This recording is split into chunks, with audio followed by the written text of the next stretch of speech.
안녕하세요. 최명식 교수입니다. 오늘은 경제 원론의 거시경제학 편의 네 번째 수업으로서 온라인 수업으로 진행되며 본 강의를 공부한 후에는 교재의 복습 문제 1번, 3번, 그리고 4번을 풀어서 LMS를 통해 과제물로 제출하시면 되겠습니다. 경제원론 2에서 네 번째로 다룰 강의 주제는요. 저축, 투자와 금융제도입니다. 장기적으로 실물 거래가 아니라 금융거래 차원에서 한 나라 경제 성장의 핵심 요소인 저축과 투자에 대해 살펴볼 것입니다. 그리고 나서 실물 거래와 연결해서 저축과 투자에 대해서 말씀을 드리도록 하겠습니다. 지금부터는 경제에는 중추적인 역할을 하는 실물과 함께 금융이 동전의 양면처럼 존재하고 있다고 생각하면 이해가 편해집니다. 다시 말하면요, 한 나라의 저축과 투자는 GDP의 장기 성장과 생활 수준을 결정하는 중요한 변수입니다. 따라서 거시 경제를 분석하려면 금융시장에 대해 우리가 알고 있어야 합니다. 그런데 금융제도는 한 사람의 저축을 다른 사람의 투자와 연결해주는 역할을 하는 기관들로 구성되는 바 대부자금 시장에서 저축과 투자가 어떻게 조정되는지에 대해 살펴볼 것입니다. 저축하려는 사람들의 자금 공급과 투자하려는 사람들의 자금 수요가 일치하도록 만들어지는 메커니즘에 대해 알아본다는 말이죠. 오늘 수업에서는요, 금융제도가 어떻게 작동하는지에 대해서 알아보려고 합니다. 다룰 내용은요, 첫 번째, 금융제도를 구성하는 금융시장 및 다양한 금융기관을 소개하고, 둘째로, 금융제도와 저축, 투자 등 주요 거시경제 변수 사이의 관계를 설명하고자 합니다. 셋째로, 금융시장 가운데 자금에 대한 대부 자금시장의 작동 원리를 살펴봅니다. 끝으로 대부자금시장 모형을 이용해서 여러가지 정부 정책이 이자율에 어떤 효과를 주며 이로 인해 경제의 희소한 자원 배분에 어떤 영향을 미치는지에 대해서 분석을 하려고 합니다.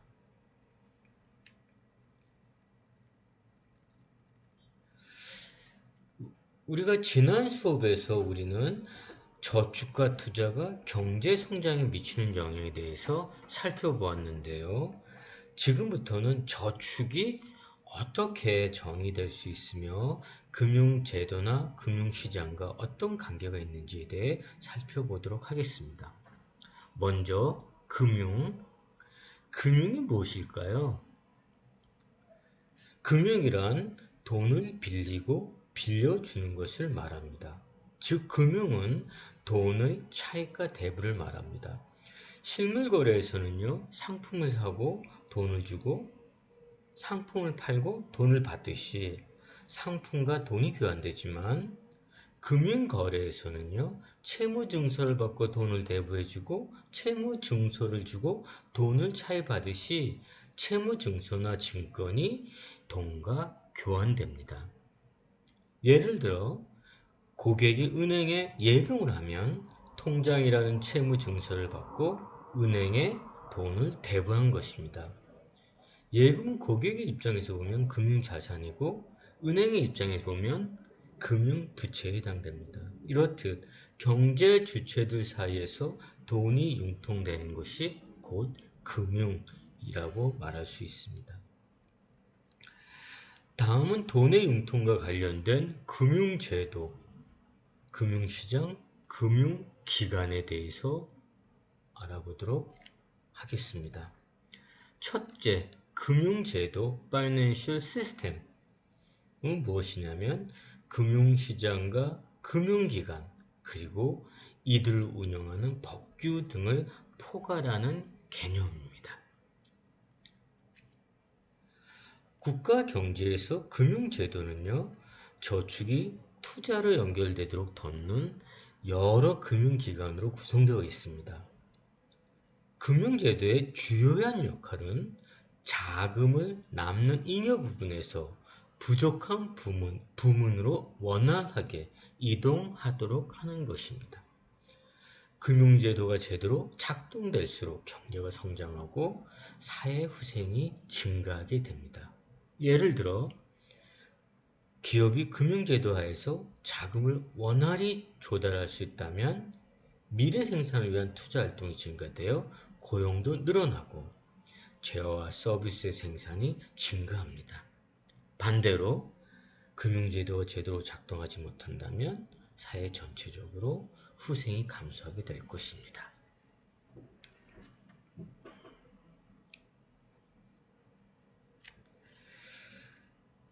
지금까지 우리가 이제 금융제도에 대해 살펴보았는데요. 두 번째로 금융시장에 대해서, 금융제도에 속하는 금융시장에 대해서 알아보도록 하겠습니다. 금융시장이란 경제 주체들 사이에 돈의 융통, 즉 금융거래가 이루어지는 장소를 말합니다. 금융시장은 저축을 하고 싶어하는 사람들이 차입하려는 사람들에게 자금을 공급하는 시장입니다. 즉 저축을 투자로 어떻게 연결시킬 것인가를 돕는 것이 바로 금융시장이라고 할 수가 있습니다. 그런데 금융상품은요, 금융의 매개수단인 증권과 채무증서를 말하는데, 구체적으로 말씀드리면 주식과 채권 같은 증권 또는 예금 등의 채무증서를 우리는 금융상품 이렇게 말을 합니다. 다음은 추가적으로 금융시장의 역할을 몇 가지만 한번 말씀을 드리도록 하겠습니다. 첫째, 금융시장의 역할은요, 자금의 수요자와 공급자를 연결시켜주는 자금 중개 기능을 수행하여 자금이 효율적으로 배분되도록 하는 역할. 두 번째는요, 금융거래 관련 탐색 비용과 정보 비용 등 각종 비용과 시간을 줄여주는 한편 자금 운용 및 차입 기회를 제공해주는 역할. 세 번째, 이자율이나 주가 같은 금융상품의 가격을 결정해주고 그 가격을 통해 신용과 수익성 등에 관한 각종 정보를 전달해주는 역할 등을 수행한다고 볼 수가 있습니다.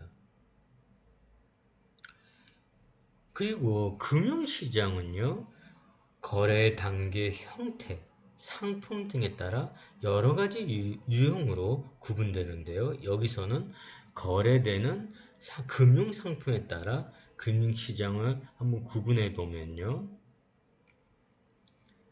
단기금융시장, 자본시장, 예금대출시장, 파생금융상품시장, 외환시장 이렇게 금융시장을 구분해 볼 수 있습니다. 이 가운데에서 단기금융시장과 자본시장에 대해서만 잠시 말씀을 드리도록 하겠습니다. 금융시장에서 가장 중요한 것이 자본시장이며 자본시장은 우리가 살펴볼 주식시장과 채권시장이 대표적입니다.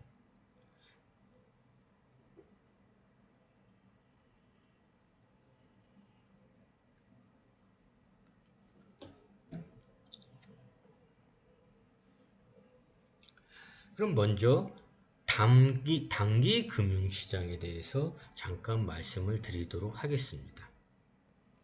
단기 금융시장이란 만기가 1년 미만인 단기 금융상품이 거래되는 시장으로서 화폐시장이라고도 말합니다. 주로 일시적으로 부족한 자금을 조달하거나 여유 있는 자금을 운용하는 시장이죠. 한국의 단기금융시장으로는 콜시장 등이 있습니다. 콜시장이란 금융기관들끼리 일시적으로 여유자금을 대부하거나 부족한 자금을 차입하는 시장입니다.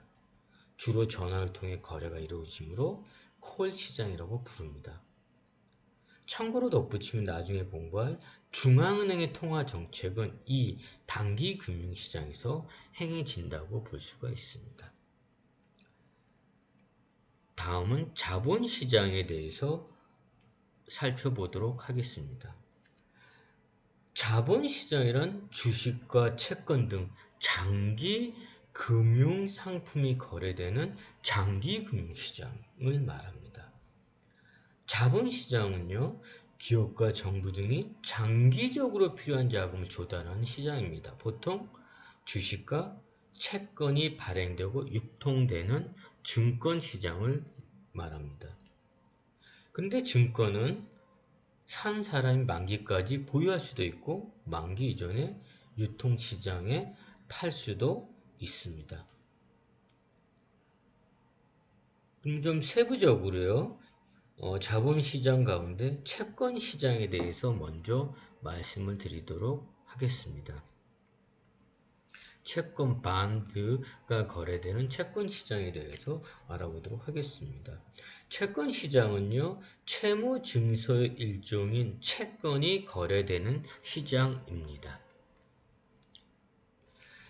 여기서 채권이란 채무자, 채권을 발행하는 사람, 채무자가 채권자, 채권을 보유한 사람, 채권자에게 미래에 정해진 시점에 정해진 이자와 원금을 지급하기로 약속한 채무증서입니다. 이러한 채권의 종류에는요, 국공채, 회사채 등 매우 다양하며 금융이 발달하면서 채권의 종류가 더욱 늘어나고 있습니다. 기업은 채권을 발행해 회사채죠. 기업은 회사채를 발행해 장기 자금을 조달할 수 있으며 이를 타인 자본 조달이라고 합니다. 이때 채권자는요, 기업이 이익을 많이 내던 손실을 입던지 무관하게 정해진 이자 수익만을 받게 되겠죠. 다음 채권의 속성에 대해서 몇 가지만 더 살펴보면요. 채권은 만기가 되기까지 걸리는 시간에 따라 만기가 몇 달인 단기 채권, 만기가 30년인 장기 채권도 있습니다.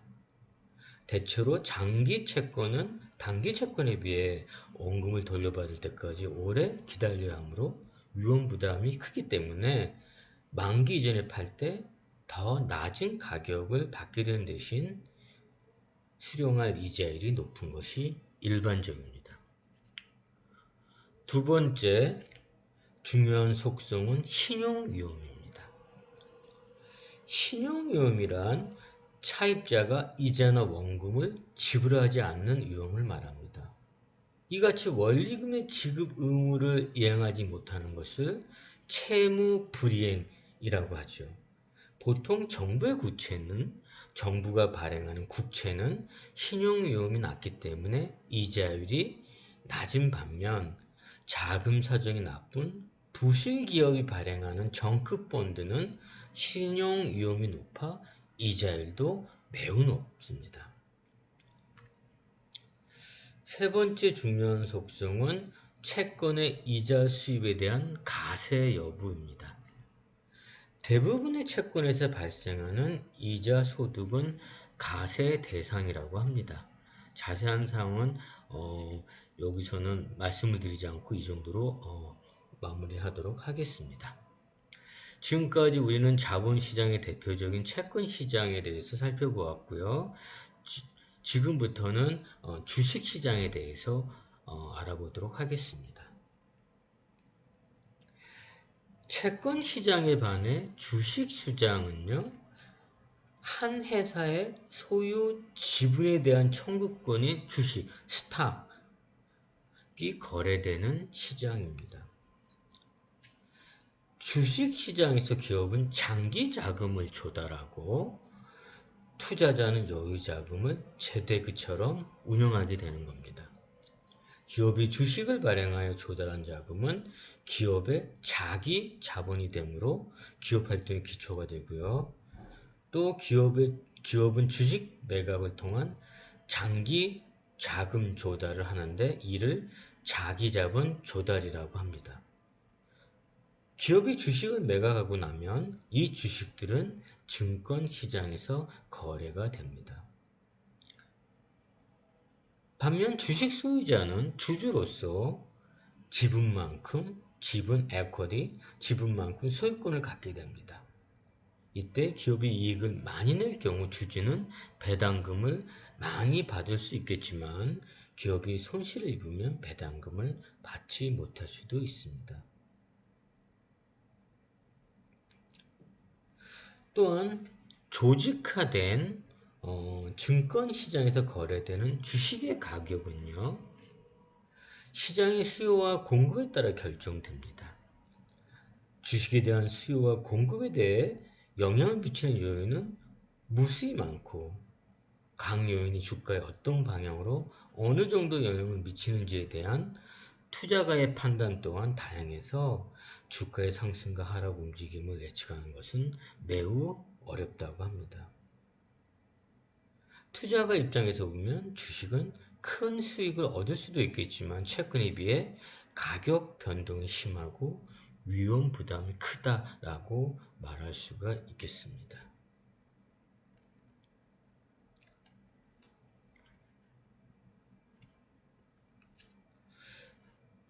지금까지 저희는 금융제도와 금융시장에 대해서 살펴보았는데요. 지금부터는 금융기관에 대해서 알아보도록 하겠습니다. 금융기관 Financial Intermediaries. 금융기관은 돈의 공급자와 수요자 사이에서 중개 역할을 담당하는 금융중개기관으로서 자금의 흐름이 원활하게 이루어지도록 도와주는 역할을 합니다. 금융기관은요, 금융 거래 비용을 전감해주고 거래 목적에 맞춰 다양한 만기와 금액의 금융상품을 만들어 팔고 또 채무불이행과 가격 변동 위험을 낮춤으로써 자금의 활발한 융통을 통한 경제활동의 촉진이라는 금융시장 본연의 기능이 원활히 작동할 수 있도록 돕는 역할을 하고 있습니다.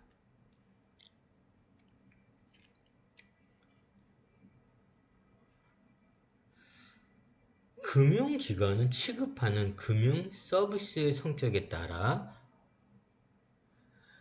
은행, 종합금융회사나 자산운용회사 같은 비은행 취급, 예금 취급기관, 보험회사, 증권회사, 기타 금융기관 등 여러 가지 형태로 나누어질 수가 있습니다. 다시 조금 더 말씀을 드리면요. 금융기관은 저축하려는 사람들이 차입하려는 사람들에게 자금을 간접적으로 공급할 수 있게 해주는 금융중개기관을 우리는 금융기관 이래 말하는 거고요. 금융기관의 역할은요, 금융거래 비용을 절감해주고 또 거래 목적에 맞춰 다양한 만기와 금액의 금융상품을 만들어 팔고 그래서 유동성을 높이는 거죠. 또 채무불이행과 가격 변동 위험을 낮춤으로써 자금의 활발한 융통을 통한 경제활동 촉진이라는 금융시장 본연의 기능을 활발히 촉진되도록 활발히 작동할 수 있도록 돕는 역할이 금융기관의 역할이라고 말할 수 있습니다. 이런 금융기관의 형태에는요, 유형에는요, 대표적인 은행을 비롯해서 종합금융회사나 자산운용사 같은 비은행 예금 취급기관, 보험회사, 증권회사, 기타 금융기관 등이 있습니다. 이 가운데 사람들에게 가장 널리 알려진 은행에 대해서 좀 더 살펴보면요. 은행, 뱅크는요. 예금과 대출 업무를 주로 취급하는 기관입니다. 은행의 주된 기능은요. 저축하려는 사람들의 예금을 받아서 돈을 빌려는 사람들에게 대출해 주는 것입니다. 이때 은행은 대출 이자율과 예금 이자율의 차이에서 수익을 얻게 됩니다. 또한 금융중개뿐만 아니라 예금을 근거로 은행은 수표를 발행하고 직불카드를 사용할 수 있도록 해줌으로써 재화 서비스 거래를 촉진하는 기능도 수행하고 있습니다. 다시 말해 교환의 매개라는 특별한 자산, 즉 통화 창출을 한다는 점에서 다른 금융중개 기관들과 구별되고 있습니다. 예컨대 은행은요, 주식과 채권도 은행 예금처럼 축적된 재산을 저장하는 수단이지만 은행은요, 은행 예금을 토대로 수표를 발행하거나 직불카드를 화폐처럼 사용하는 것처럼 손쉽게 통화 창출을 하게 됩니다. 이에 반해 주식이나 채권은 은행 예금처럼 축적된 재산을 저장하는 수단이지만 주식과 채권은 현금화하기가 조금 더 은행 예금보다는 어렵습니다.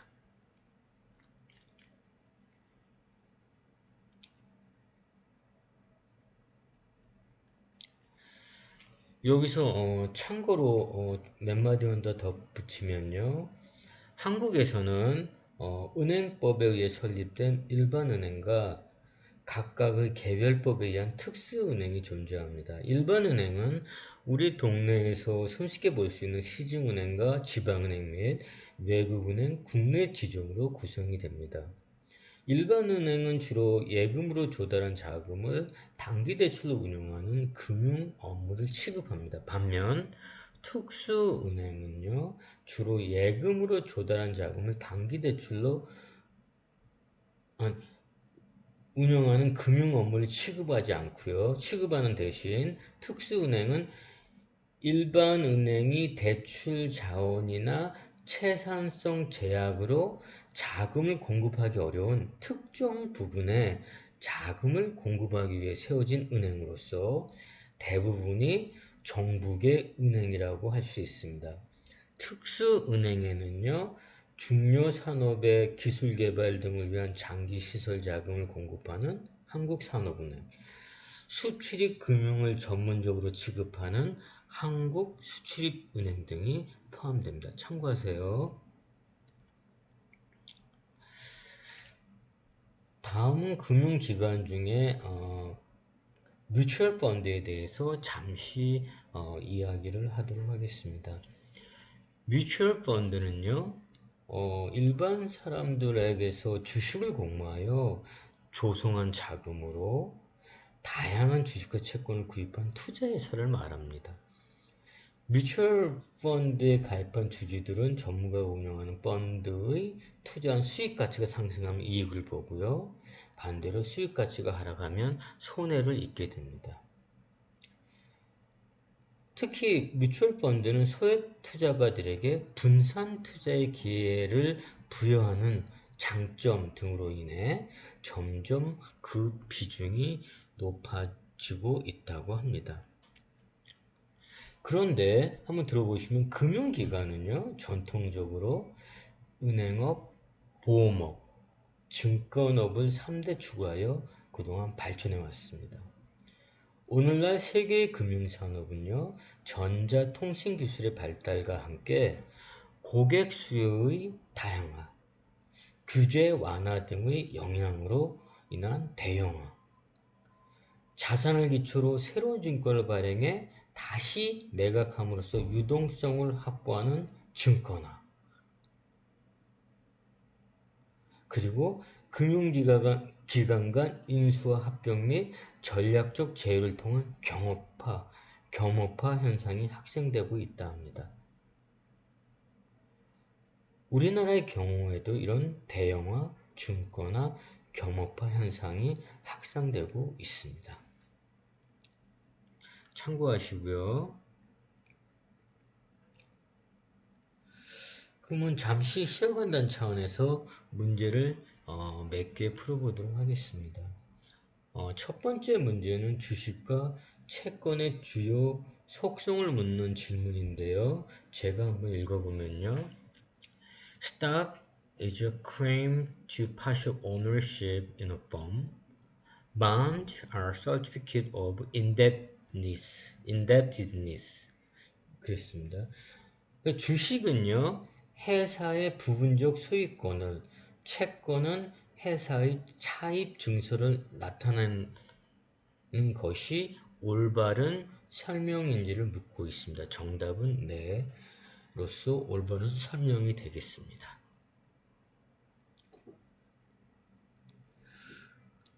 두 번째 문제는 커터라는 사람이 수입보다 소비 지출을 적게 하고 남은 돈으로 주식을 구매하는 경우 경제학자들은 커터 행위를 무엇이라고 부르는지를 묻는 질문이 되겠습니다. 제가 한번 읽어보면 Cutter is spending less than his earning and he uses his unspent income to buy some stock from a corporation. Then a macroeconomist will call Cutter's act. 그랬습니다. 즉, 커터라는 사람이 수입보다 소비 지출을 적게 하고 남은 돈으로 주식을 구매하는 행위에 대해서 경제학자들은 무엇이라고 부르는지를 묻는 질문이 되겠습니다. 정답은 B번 저축, saving입니다. 저축은요, 사람들이 경제 활동으로 얻은 소득에서 생활에 필요한 만큼 소비하고 미래의 소비, 즉 미래 지출에 대비하여 남겨놓은 부분을 말합니다. 그리고 나중에도 또 말씀을 드리겠지만 우리가 투자를 금융에서는요, 증권이나 부동산으로 자금을 운영하는 것을 우리는 투자라고 말하는 반면에 경제나 실물 거래에서 투자는요, 기업이 장래에 더 많은 생산을 위해 투입하는 기계장비, 건축물 등의 자본재 구입을 말합니다. 따라서 경제학자가 실물 경제적으로 볼 때 주식을 구입하는 행위는 투자가 아니라 금융에서 말하는 투자가 아니라 금융에서 말하는 것처럼 투자가 아닙니다. 그렇기 때문에 정답은 저축만이 해당이 되는 겁니다.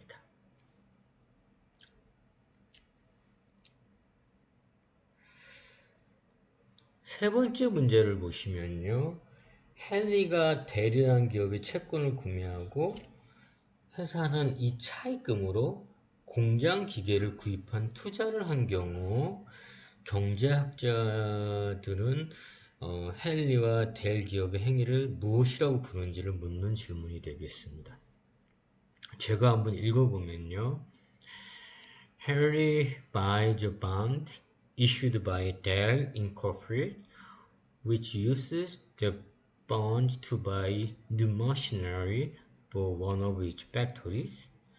In the language of macroeconomics, then 그렇습니다. 즉, 헨리가 델 기업의 채권을 구매하고 델 기업은 이 채권 발행한 차입금으로 공장 기계를 구입하는 투자를 한 경우 경제학자들은 헨리와 델 기업의 행위를 무엇이라고 하는지를 묻는 질문이 되겠습니다. 정답은 D번입니다. 실물 경제적으로 볼 때 헨리는요, 저축을 한 것이고요.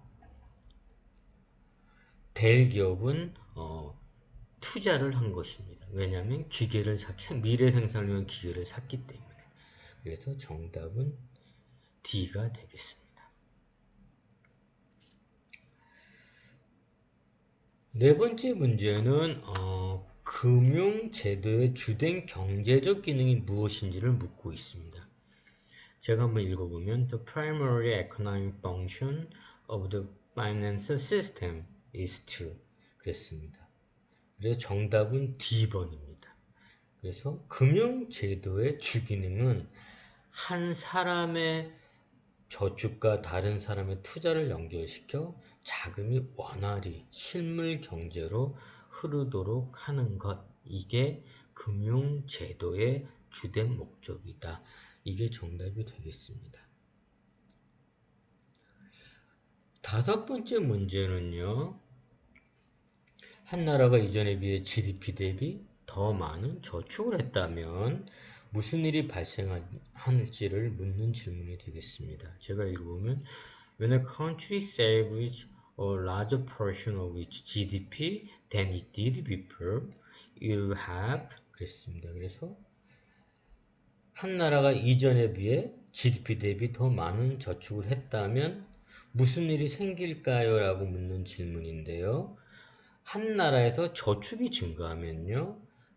투자가 증가하여 자본 축적이 증가되고 생산성이 높아지기 때문에 정답은 A번이 되겠습니다. 장기적으로 한 나라에서 저축이 증가하면 투자가 증가하고 자본 축적이 증대되고 그로 인해 생산성이 높아짐을 우리는 지난번 시간에 공부했습니다.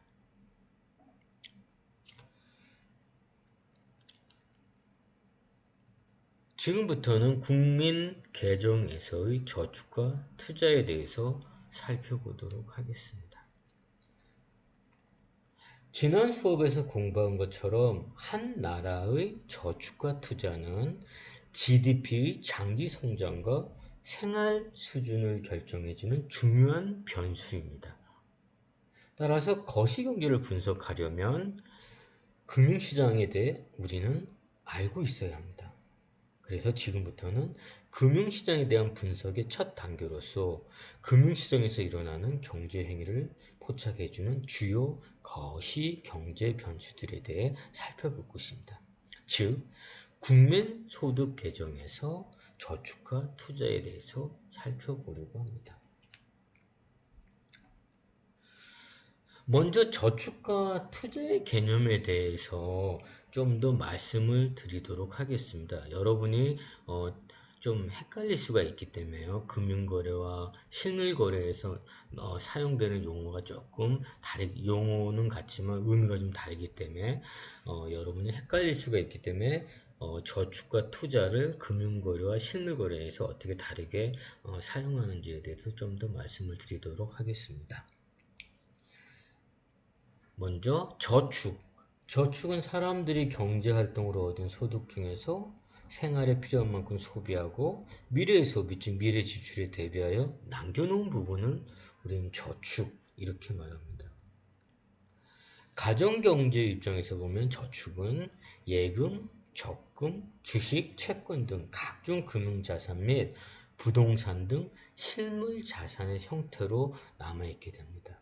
또 저축은 집에 보관해둔 약간의 현금 및 수익성 있는 자산의 운용에든 좀 전에 말한 것처럼 금융자산과 실물자산의 형태로 이루어져 있다고 말할 수 있습니다.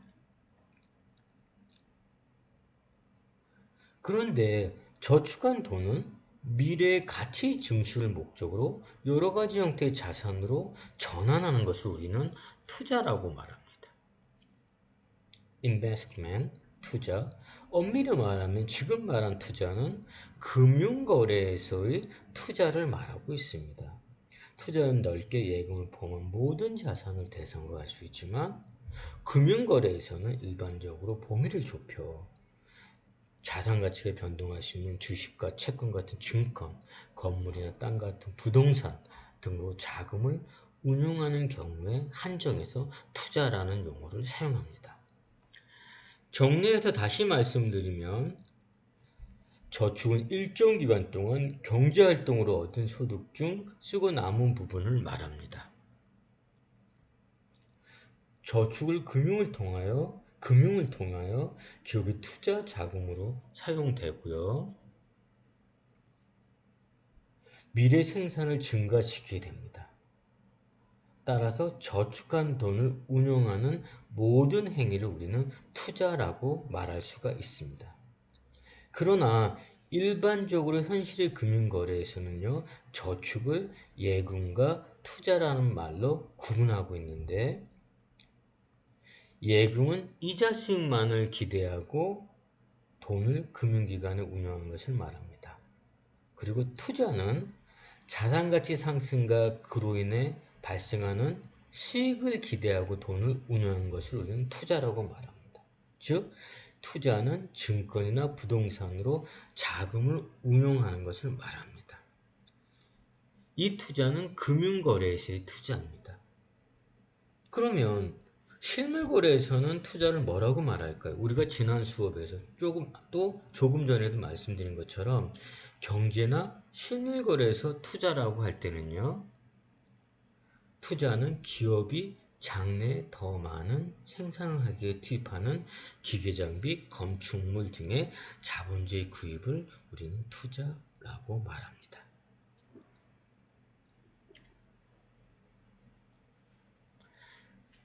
자, 그럼 다시 국민개정, 소득개정에서의 저축과 투자로 돌아가서요. 먼저 국민소득 개정에 대해서 조금 말씀드리면요. 국민소득을 집계할 때 경제 전체의 수입과 지출을 집계하므로 국민소득 개정에는 GDP와 그와 연관된 많은 통계가 있습니다. 특히 국민소득 회계 규칙에는 몇 가지 중요한 항등식이 포함됩니다.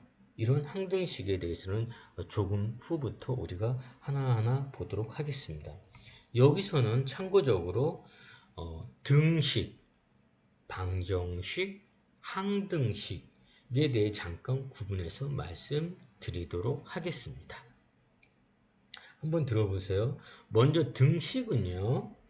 3 더하기 4는 7처럼 등호라는 기호를 사용해서 좌측의 3 더하기 4와 우측의 7 양쪽이 서로 같음을 나타내는 식을 우리는 등식 이렇게 말합니다.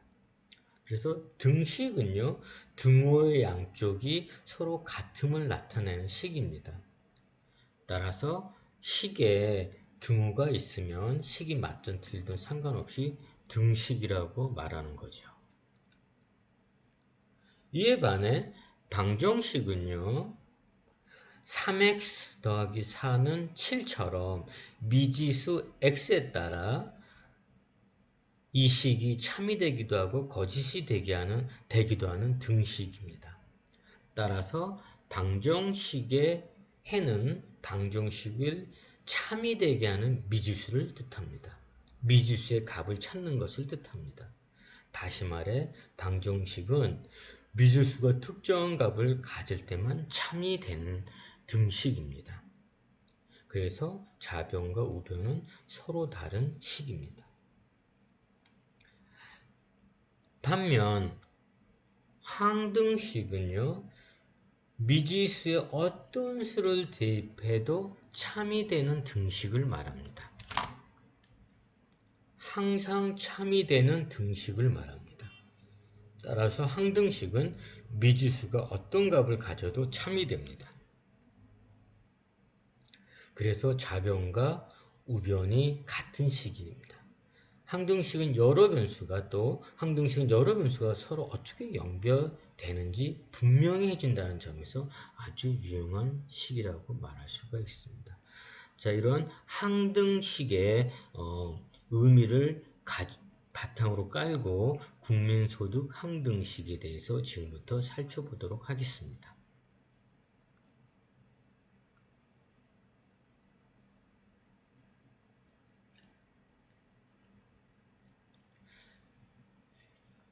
여기서는 지난 수업에서 공부한 국민소득 항등식을 다시 검토해 보면서 저축과 투자에 대해서 살펴보려고 합니다. 좌변에서 한 나라의 국내 총생산 GDP는요. 생산활동에 참가해 소득 없는 분배 측면에서 볼 때 국민소득이 됩니다. 총소득, 국민소득이 됩니다. 또 국내 총생산 GDPY는 국민소득이자 또 그 경제에 생산되는 재화 서비스에 대한 총지출, 좌변에서 총지출이 좌변에 이렇게 나타나게 됩니다. 총 지출은 소비 C, 투자 I, 정부 구입 G, 순수출 NX 등 4가지 지출 항목으로 구성됨을 우리가 알고 있습니다. 우리가 살고 있는 세상은요, 거의 모두 외국과 거래하는 개방 경제인데 반해 폐쇄 경제라는 용어는 이론상으로만 사용되는데 다른 나라와 교류하지 않는 경제를 말합니다. 따라서 폐쇄 경제는 외국과 수출과 수입을 하지 않고 자금이 차익과 대부도 하지 않습니다.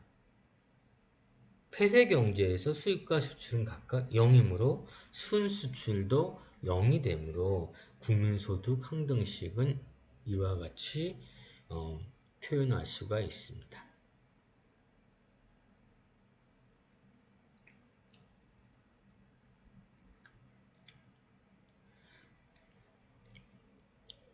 다음은 한 나라의 저축을 중심으로 몇 가지 항등식에 대해서 한번 알아보도록 하겠습니다.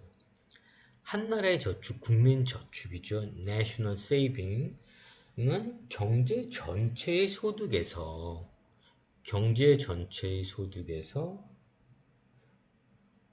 가계의 소비와 정부 구입, 또 기업도 소비를 할 수는 있겠죠. 어쨌든 가계를 중심으로 한 소비와 정부의 구입에 충당하고 남은 금액으로 정의할 수가 있습니다. 즉, 한 나라의 저축은요, 짧게 표현하면 한 나라의 저축 S는 국민소득 Y에서 소비 C, 그리고 정부 구매 G를 공제한 이런 항등식으로 정의할 수가 있습니다.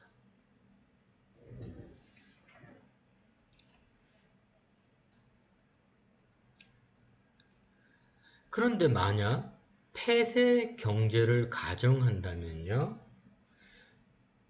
산출물의 각 단위는 소비되거나 투자되거나 정부가 구입할 수 있습니다. 이에 따라 산출물이나 국민소득 Y는 CGI로만 나타나게 됨에 따라 국민소득이나 산출물 Y에서 소비 C와 정부 구매 G를 공제하면 투자와 같아지는 다음에 항등식이 나타날 수가 있습니다. 그러면 자변의 Y-C-G는 국민 저축과 같기 때문에 따라서 저축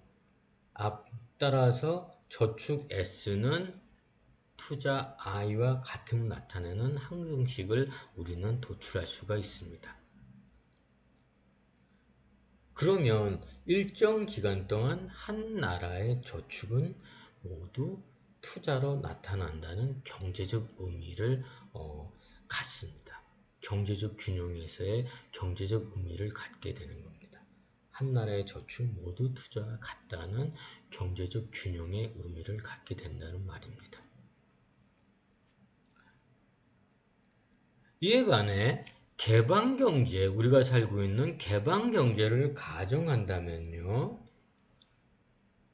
그 정의에 따라서 국민소득에서 소비와 정부 구입을 공제하면 투자와 순수출 NX와 같아지는 이와 같은 항등식으로 표현이 됨을 알 수가 있습니다.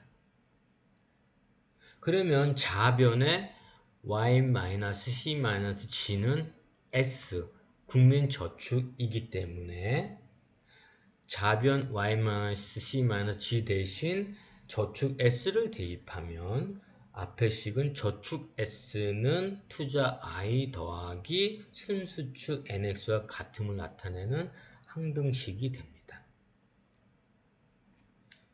이때 경제 균형의 의미는요, 일정 기간 동안 한 나라의 저축은 모두 투자와 순수출로 나타난다는 의미를 갖게 됩니다. 특히 잘 한번 들어보세요. 특히 저축이 투자보다 크다면 순수출은 양수로서 국내 투자 후 남은 저축액을 해외에 대부하고 있음을 나타냅니다. 반대로 저축이 국내 투자보다 작다면 순수출은 음수로서 국내 투자에 부족한 저축액을 해외에서 차입하고 있음을 나타내 주고 있습니다. 조금 어렵겠지만 나중에도 또 한번 나오는데요. 잘 기억해 두세요.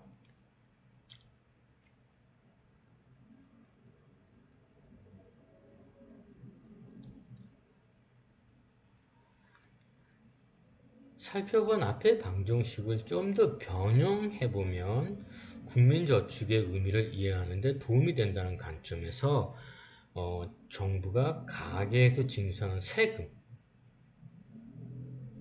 T 혹은 세금에서 가계에게 무상으로 지급된 저소득층 생계보조금이나 사회보장급여 같은 이전 지출을 뺀 금액을 T라고 이렇게 하면요. 다시 말해 정부의 세금 또는 세금에서 이전 소득을 공제한 금액을 T라고 하면 국민저축 항등식은 다음과 같은 식으로 표현할 수가 있습니다.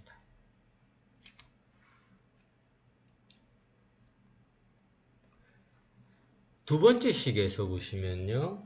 조세 T를 우변의 첫째 항과 둘째 항이 서로 소거될 수 있도록 이렇게 표현했기 때문에 국민저축 항등식 첫 번째 식과 두 번째 식은 같은 항등식입니다. 그러나 이 두 식은 국민저축을 보는 경제적 시각이 서로 다릅니다. 구체적으로 말하면요. 첫 번째 식은 국민저축에 대한 정의식이고요. 두 번째 식은요. 국민저축을 민간저축, 즉 국민소득에서 세금을 뺀 가처분 소득에서 소비를 뺀 민간소득과 그리고 정부저축, 민간저축과 정부저축, 즉 조세 수입에서 정부 부를 뺀 민간저축으로 구성되어 있습니다. 정리하면요. 두 번째 식은 국민저축을 민간저축과 정부저축으로 구분하고 있습니다. 먼저 민간저축은요. 민간저축은 소득 Y에서 세금 T를 뺀 가처분 소득 Y-T에서 소비 지출하고 남은 부분을 가리키고 있습니다. 한편 정부저축은요. 정부의 조세 수입 T에서 정부 지출 G를 제하고 남은 금액을 나타내고 있습니다.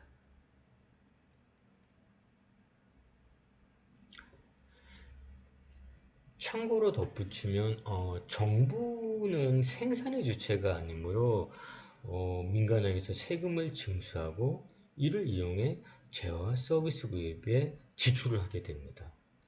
큰 정부는 세금을 많이 징수하여 공무원 급여, 사회보장급여 등 지출을 많이 하는 거고요. 작은 정부는 세금을 적게 징수해 지출을 적게 하겠죠. 큰 정부든 작은 정부든 간에 세금 부담을 줄이고 필요한 곳에 지출하는 것이 무엇보다도 중요할 것이라고 생각합니다.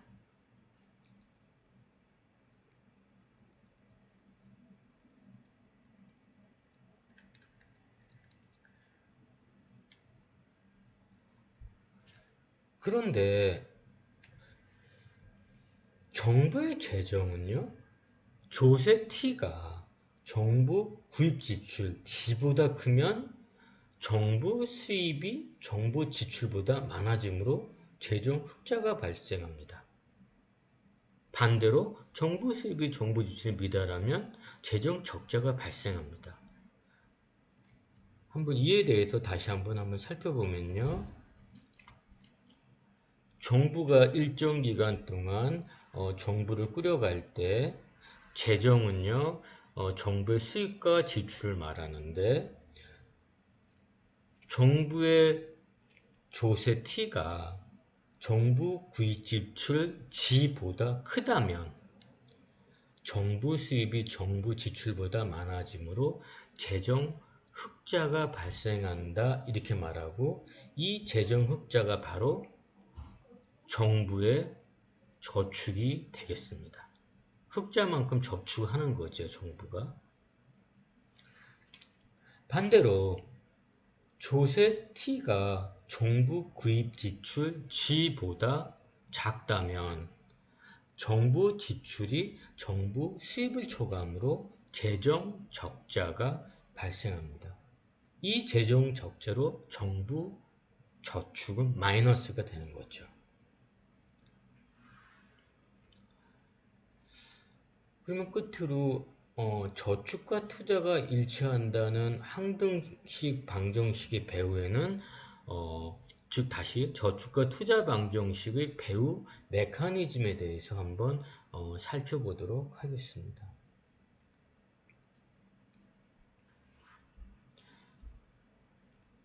얼마나 지출할지 결정하는 사람들과요, 얼마나 투자할지를 결정하는 사람들의 의사결정을 조정해 주는 것이 바로 금융시장입니다.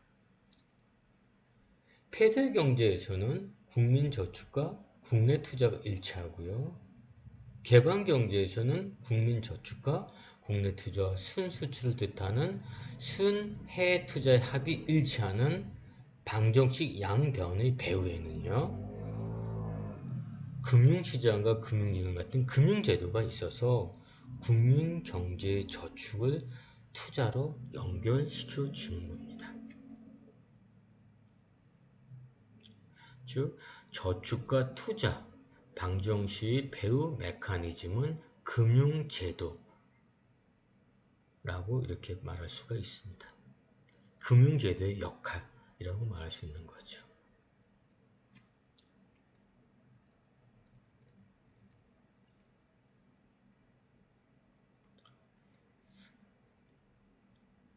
여기서도 잠깐 쉬어간다는 의미로 문제를 몇 개만 풀어보도록 하겠습니다. 첫 번째 문제는 폐쇄경제에서 GDP 항등식에 대한 계산 문제입니다. 만약 GDP 총산출, 총소득이 Y가 10조 달러이고요. 소비 C가 6.5조 달러, 정부 구입 G가 2조 달러, 정부의 재정 적자가 0.3조 달러.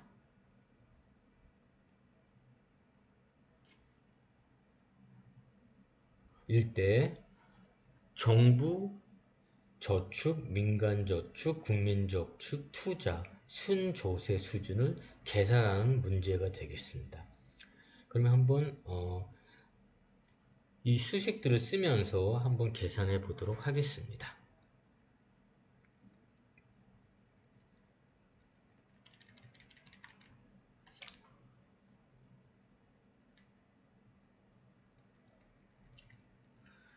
첫째,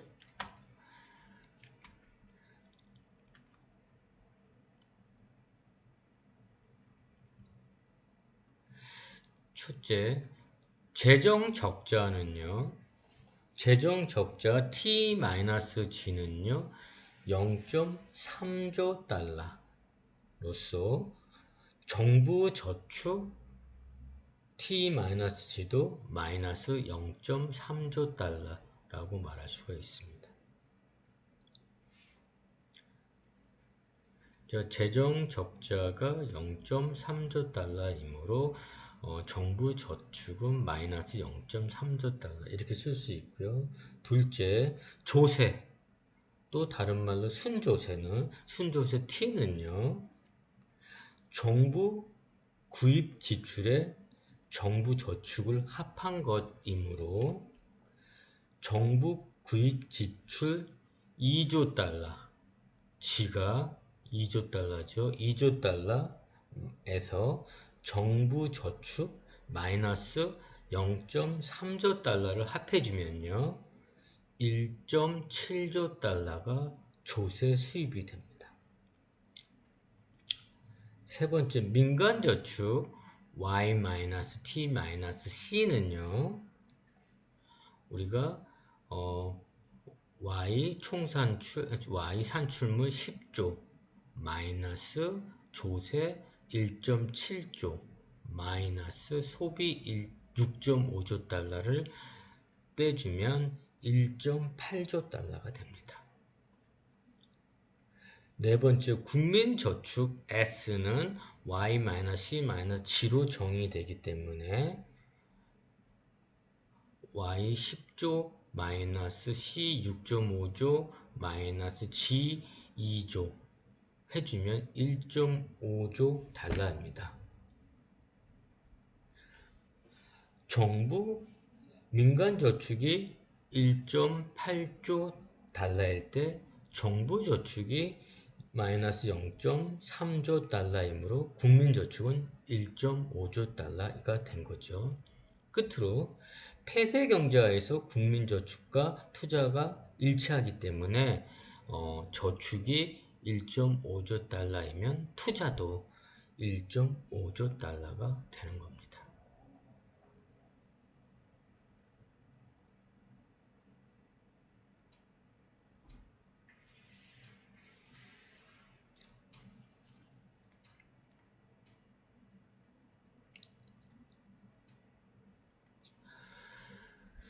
두 번째 문제는요, 폐쇄경제하에서 국민저축이 0보다 클 경우 올바른 설명을 고르라는 문제입니다. 제가 한번 읽어보면요. If national saving is a closed economy is greater than zero, which of the following must be true? 그랬습니다. 즉, 폐쇄경제에서 국민저축이 0보다 클 경우 올바른 설명을 고르라는 문제입니다. 정답은 모두 맞기 때문에, 즉 A번 보시면요. 국민저축은 정부저축이나 민간저축이 양수일 때 맞는 얘기죠. 두 번째, 투자는 저축이 양수면 투자도 양수이기 때문에 맞는 얘기죠. 세 번째, 저축이 양수는 저축의 정의상 Y-C-G는 양수, 0보다 크다라고 정의할 수 있는 거죠. 따라서 정답은 D번이 되겠습니다. 세 번째 문제는 개방경제하에서 국민저축, 투자, 순수출의 관계를 묻는 질문이 되겠습니다. 제가 정답은 앞에서 설명한 항등식 정의에 따라 D번이 되겠습니다.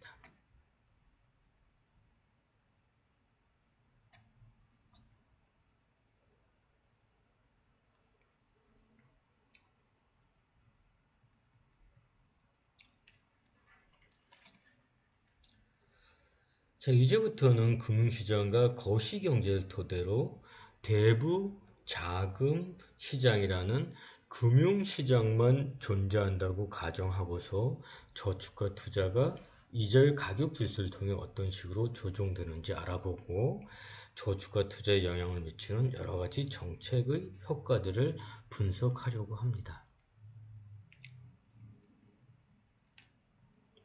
먼저 대부 자금 시장이란 저축하려는 사람들이 투자 재원을 마련하려고 차입하려는 사람들에게 자금을 공급해주는 시장을 우리는 대부 자금 시장이라고 정의할 수 있습니다. 모든 시장에는요, 수요와 공급 그리고 가격 질서가 있는 바 국민 저축은 대부 자금 대부로, 국민 저축은 자금 대부로 공급을, 투자는 자금 차입으로 수요를, 그리고 이자율은 대부와 차입자금의 가격을 나타낸다고 볼 수 있습니다. 특히 대부 자금 시장의 이자율은 저축에 대한 수익률, 자금의 차입 비용을 나타낸다고 말할 수가 있습니다.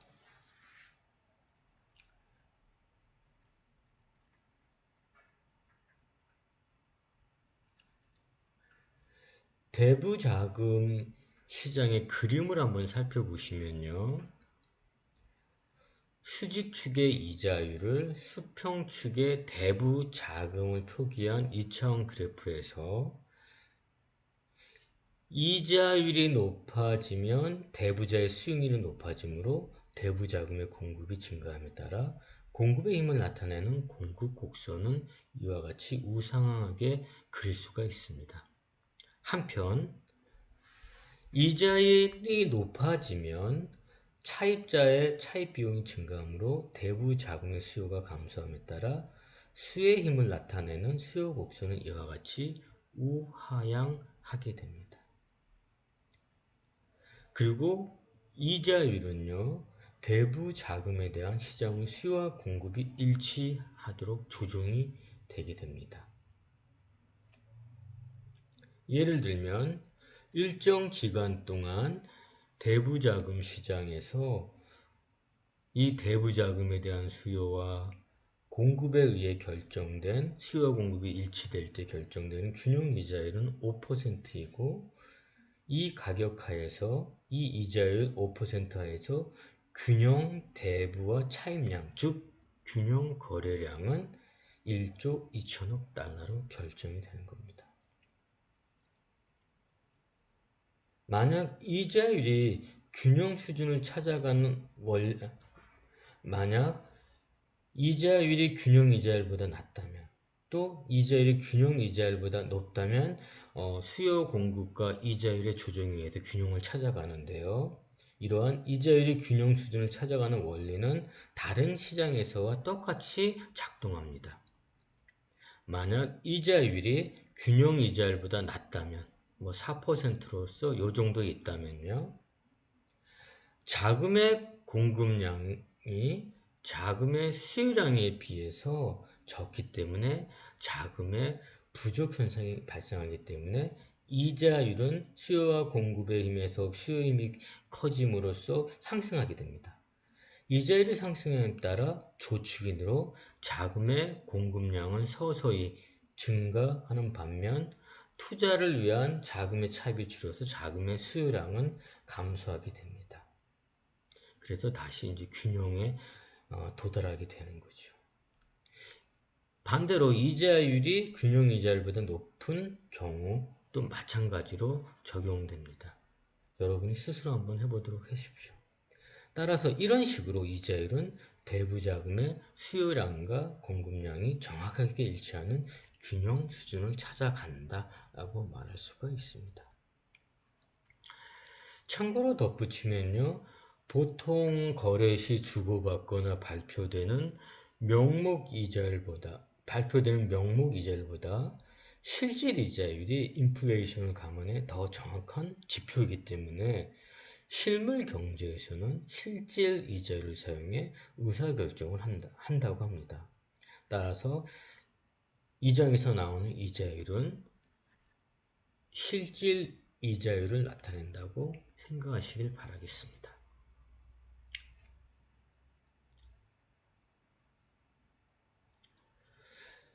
이제는 앞에서 살펴본 대부자금 시장 분석 모형을 이용하여 경제의 저축과 투자에 영향을 미치는 여러가지 정부 정책에 대해서 살펴보려고 합니다. 주로 장기적인 정부 정책에 대해서 살펴보려고 합니다. 이에 앞서서 잠깐 투자와 투기가 어떻게 다른지에 대해서 간단히 한번 말씀을 드리도록 하겠습니다. 투자는 좋은 의미지만 투기는 나쁜 뜻일 것입니다.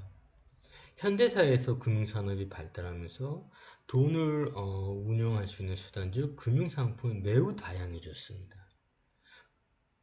금융상품의 종류, 수익률과 위험 등이 매우 다양해져 이에 대한 기본적인 이해가 필수적이라고 할 수 있습니다. 그런데 금융거래에서 가게와 기업이 행하는 투자와 투기는 명확하게 구분하기가 어렵다고들 합니다. 하지만 구분해 보면요. 투자가 investment, 투자가 자산의 가격 상승과 정상적인 매매 차익 및 자산 고유의 수익으로 발생하는 이득을 목적으로 하는 것, 즉 실수요 목적으로 사고 파는 것이라면 투기, speculation, 투기는 단기간에 생기는 가격 차익을 이용한 이득만을 목적으로 삼는 목적으로 매매하는 것을 말합니다. 이 투기에 대해서 좀 더 말씀을 드리면요. 아까 투자에 대해서는 금융, 실물 경제 측면에서도 여러 번 말씀을 드렸기 때문에 투기에 대해서는 좀 더 말씀을 드리면요. 요즘 우리 주변에 종종 말하는 부동산 투기, 주식 투기 등 다양한 투기가 있겠지만 투기가 만연해지면 정상적으로 노력하여 돈을 벌려는 생각보다 수단과 방법을 가리지 않고 일시에 많은 돈을 벌려는 생각과 행동에 빠지기가 쉽습니다. 이러한 투기 행위는 결국 자산 가격에 거품을 가져올 정도로 가격이 오르다가 결국 가격이 정상 수준으로 폭락하게 되어 이때 수많은 자산 소유자가 금전적 피해를 보는 등의 시장 질서 왜곡을 가져옴에 따라 금융시장의 안정적 성장과 나라 경제의 건전한 발전을 해치게 됩니다. 그러면 대부자금 시장 분석 모형을 이용하여 경제의 저축과 투자에 영향을 미치는 여러 가지 정부 정책 가운데 가장 먼저 저축에 대한 유인책에 대한 분석을 통해 저축에 대한 유인책에 대한 분석을 통해 분석을 통해 저축에 대한 유인책을 살펴보도록 하겠습니다. 많은 경제학자 및 정책 담당자들은요, 저축을 늘리는 정책을 옹호해 왔습니다. 왜냐하면 장기적으로 저축이 증가하면 자본 축적이 증가하여 생산성이 높아지고 GDP 성장률이 높아지기 때문에 그렇습니다. 따라서 만약 저축을 촉진하는 방향으로 세법을 개정하면 예를 들어 이자 소득에 대한 가세이나 또는 비과세 이런 저축을 촉진하는 방향으로 세법을 개정하면 그림에서 보는 것처럼 자금 공급이 증가해 자금 공급을 나타낸 공급 곡선이 S1에서 S2로 우측 이동하게 됩니다. 이에 따라 수요와 공급이 만나는 시장 균형 이자율은 하락하고 예로서 최초 균형 5%에서 4%로 하락하게 되고 그 결과 대부자금 거래량은 증가하게 됩니다. 예로서 최초 5% 이자율에서 1.2조 달러 거래했던 것을 4% 이자율에서는요 1.6조 달러로 증가하게 됩니다. 결국 저축이 증가한 결과 이자율은 하락하고 그 결과 투자가 증가하게 되는 거죠. 투자가 증가하면 이로 인해서 경제 성장률도 증가한다고 볼 수 있습니다. 다음 투자에 대한 유인책에 대해 분석을 통해 한번 살펴보도록 하겠습니다. 투자를 장려하기 위해 투자 세액 공제 제도를 도입하면요. 즉 공장을 새로 짓거나 새로운 장비를 구입하는 기업에게 세제상의 혜택을 제공한다면 그림에서와 같이 자금 수요가 증가해서 수요 곡선이 최초의 D1에서 D2로 우측으로 상향 이동하게 됩니다. 이에 따라 수요가 증가함에 따라 시장의 균형 이자율은요 최초 5%에서 6%로 증가하게 되고요. 이에 따라 대부 거래량도 1.4조 달러로 증가하게 됩니다. 결국 투자 자금 수요가 증가해 이자율은 상승하고 투자 자금 수요 증가로 투자가 증가한 것을 나타낸 거죠. 이 분석은요. 이렇게 투자가 증가하면 저축 증가와 마찬가지로 생산성이 높아지고 GDP 성장률이 높아지게 됩니다.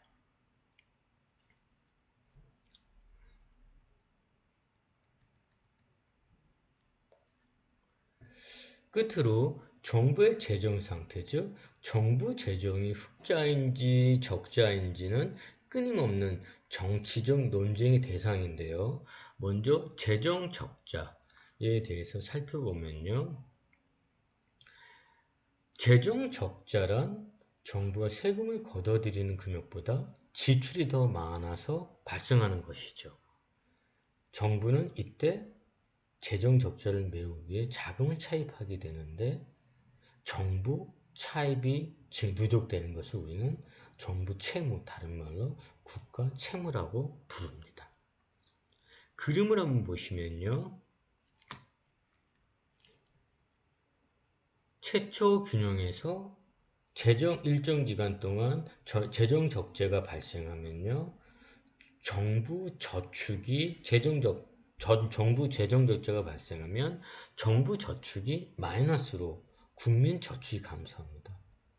따라서 자금 공급이 감소함에 따라 자금 공급 곡선이 S1에서 S2로 왼쪽으로 이동하게 됩니다.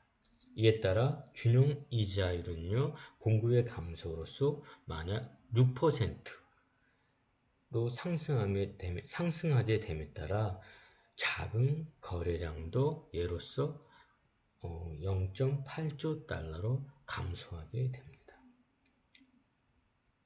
결국 이 분석은 정부의 재정 적자가 발생하면 저축이 감소하여 이자율이 상승하고 투자가 감소함을 나타내주고 있습니다.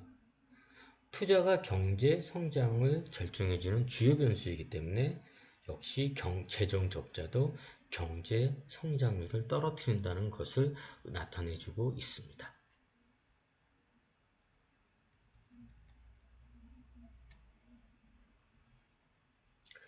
이처럼 재정 적자가 대부 자금의 공급을 감소시켜 투자를 감소시키는데요.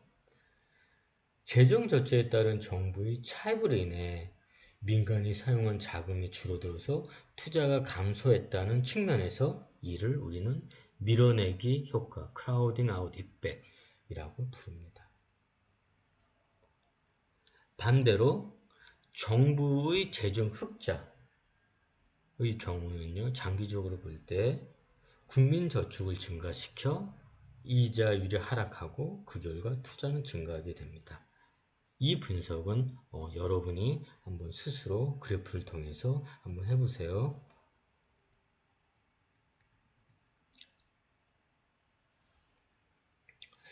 오늘 수업의 끝으로서 시간 관계상 국가 채무에 대해서 간단히만 한번 말씀을 드리려고 합니다. 국가 채무는 다른 말로 정부 채무인데요. 만약 정부의 재정 적자가 발생하면 재정 적자를 충당할 자금을 차입해서 지출하게 되므로 매년 재정 적자가 누적되면서 국가 부채 축적이 늘어나게 되는 겁니다. 한국은 현재 GDP 대비 국가 부채의 비율이 약 40% 정도로서 아직은 낮은 편이지만 감염병 사태 등으로 재정 지출이 빠르게 늘어나고 있다고 합니다.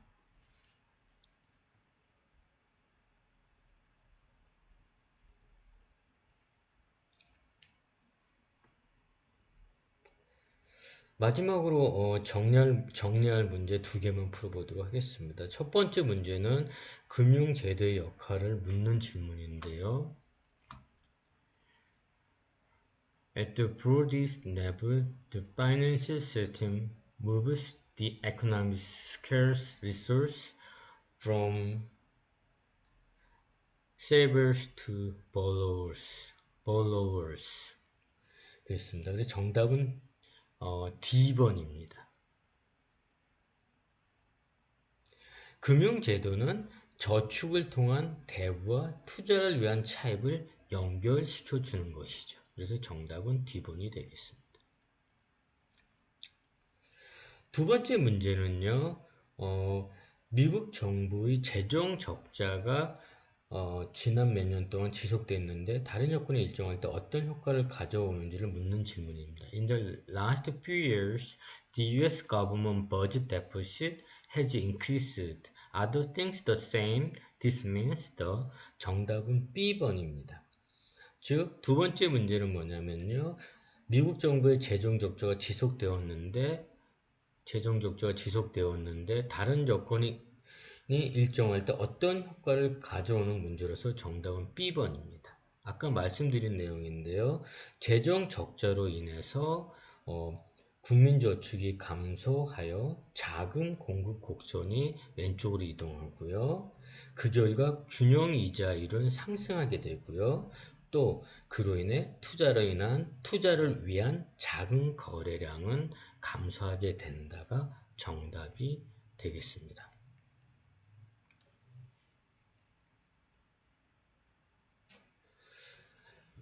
이상으로 오늘 수업을 마치려고 합니다. 질문이나 의문사항이 있으시면 연구실로 전화를 하든지 이메일을 주십시오. 지금까지는 장기적 차원에서의 저축과 투자 그리고 금융제도에 대한 전공 강의였습니다. 감사합니다.